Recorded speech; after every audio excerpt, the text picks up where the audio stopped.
सुप्रभात दोस्तों, good morning, जय श्री राम और सादर जय जैन। आज की सुंदर सी सुबह लगभग होगी मेरी 10 किलोमीटर की, 5 आना और 5 जाना। और इन खूबसूरत से आषाढ़ के मौसम में प्रकृति हर तरफ अपना सुंदर सा रूप रंग दिखाने लगती है। देखिए आप, पत्ते कितने सुंदर हरे हरे और कितना अच्छा वातावरण, पक्षियों की चहचहाहट, और ये हमारी जीवनदायिनी नदी थावर नदी। कम से कम इतना तो चलना एक सामान्य सी प्रक्रिया है, लेकिन यहाँ भी बहुत दिनों के बाद आना हुआ, क्योंकि दूसरी जगह जा रहा था, आ नहीं पा रहा था। और आज इसमें एक बात फिर से मुझे देखने को मिली कि इस सुंदर से तट पर पुनः वह कमल के फूल फिर से दिखने आरंभ हो गए मुझे आज पहली बार, जो कि पिछले वर्ष नहीं थे। अत्यधिक बारिश के कारण वो शायद बह गए थे, लेकिन आज पुनः फिर से एक बार वह सुंदर सा नज़ारा। कमल हमेशा सरोवर में खिले हुए देखा करते हैं हम, लेकिन इस जगह पर सदैव ही गुलाबी रंग के कमल हैं, रानी रंग के, वह देखने को मिल रहे हैं। बहुत ही सुंदर नज़ारा है। और यह नदी आप देखिए, नदी का पानी और यहाँ की जो वेव्स हैं, क्या कहते हैं, तरंग हैं, इतना शानदार एक माहौल को एकदम खुशनुमा बनाए दे रही हैं। लगी हुई यहाँ पर घास, बैठ के यहाँ पर आप योगा करिए। यह जगह यदि कुल्लू मनाली या फिर कहीं और हो तो हम हजारों रुपए खर्च करके और सैकड़ों घंटों का समय तय करके अपने घर से वहाँ जाएंगे, तब जाकर यह खूबसूरत से सुंदर से नज़ारे का आनंद ले पाएंगे। लेकिन यह मेरा छोटा सा गांव, छोटी सी मेरी कुल्लू मनाली, छोटा सा हिमाचल कह सकते हैं हम इसे। और प्रकृति प्रेमी करने वाले कोई भी लोग हैं दुनिया में, वह सुंदरता तो भाई कहीं भी ढूंढ ही लेंगे। हम भी उनमें से एक हैं। चलिए, आपको मैं कमल के पास ले जाने का प्रयास कर रहा हूँ। यह नदी अभी भरी हुई है। कल पानी नहीं गिरा था यहाँ पर, परसों जोरदार पानी था। और उस पानी से ऐसा आभास हो रहा था कि यहाँ हम मान सकते हैं कि आषाढ़ का मौसम आ गया है। आप भी देखिए, मैं आपको सिर्फ कमल दिखाने लाया हूँ यहाँ पर भाई। कमल, ये देखिए कितने ही खूबसूरत कमल आपको नजर आ रहे होंगे।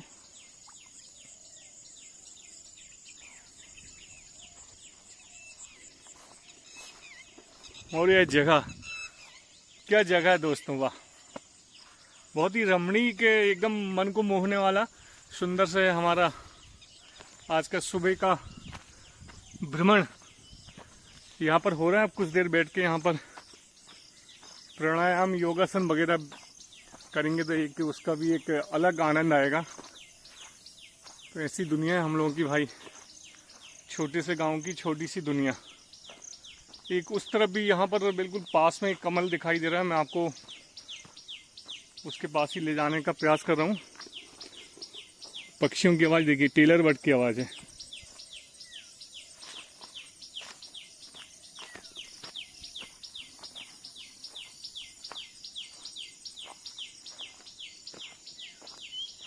कितनी सुंदर ढंग से आवाज़ आ रही है टेलर बर्ड की।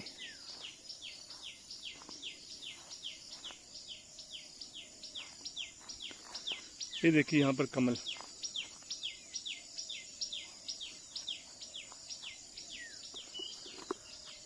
नदी में कमल का देखना आपको दिख गया होगा। देखिए वो देखिए, नदी में कमल दिख जाए भाई, ये तो बड़ी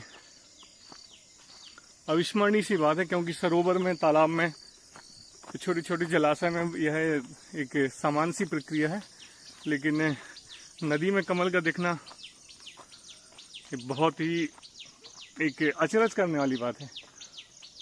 तो यहाँ पर छोटा सा सुंदर सा पक्षी टेलर बर्ड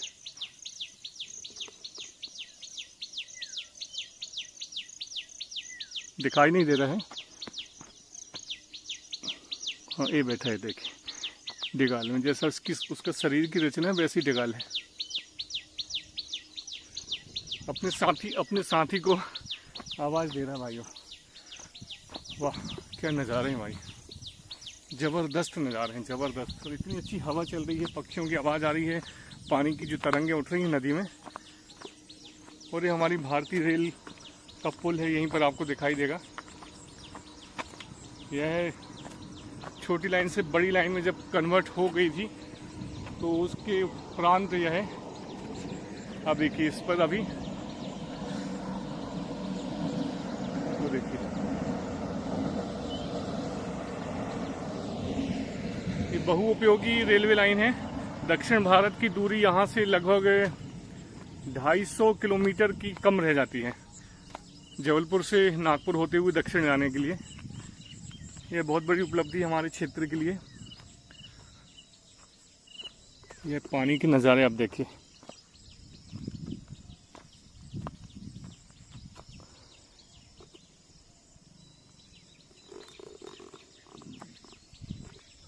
अब कुछ देर यहाँ पर शांति से बैठते हैं भाई। चलिए मिलते हैं फिर आपसे अभी।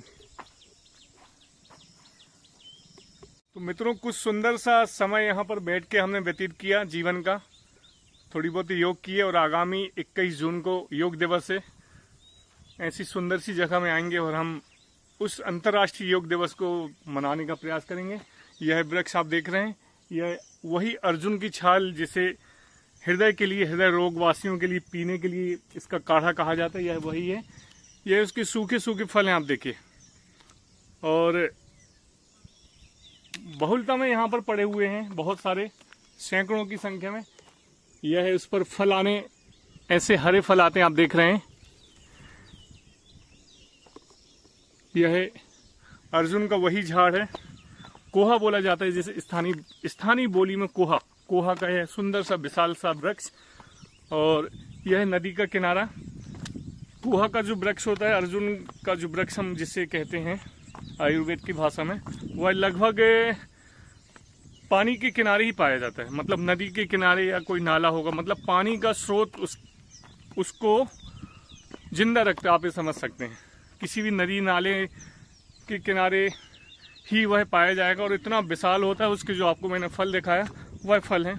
और पीछे जैसे जैसे मैं ऊपर चढ़ता जा रहा हूँ, यह सुंदर सा हमारा हिमाचल प्रदेश, अरुणाचल प्रदेश का वह अंश पीछे आप लोगों को दिखाई दे रहा है। और इसके साथ ही आज की यात्रा घर वापसी की ओर आरंभ हो रही है। यह पहाड़, इसमें सुंदर सा छोटा सा मंदिर बना हुआ और नीचे नदी। और यह देख सकते हैं भारतीय रेलवे, दक्षिण भारत को जोड़ने वाला एक महत्वपूर्ण हिस्सा बन गया है इस क्षेत्र के लिए।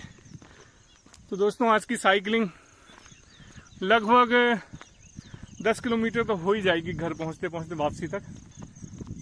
और 21 जून को योग दिवस आ रहा है भाई, आप सभी अच्छे से मनाइए, मित्रों के साथ, बच्चों के साथ, परिजनों के साथ, या जहां जैसे भी हो।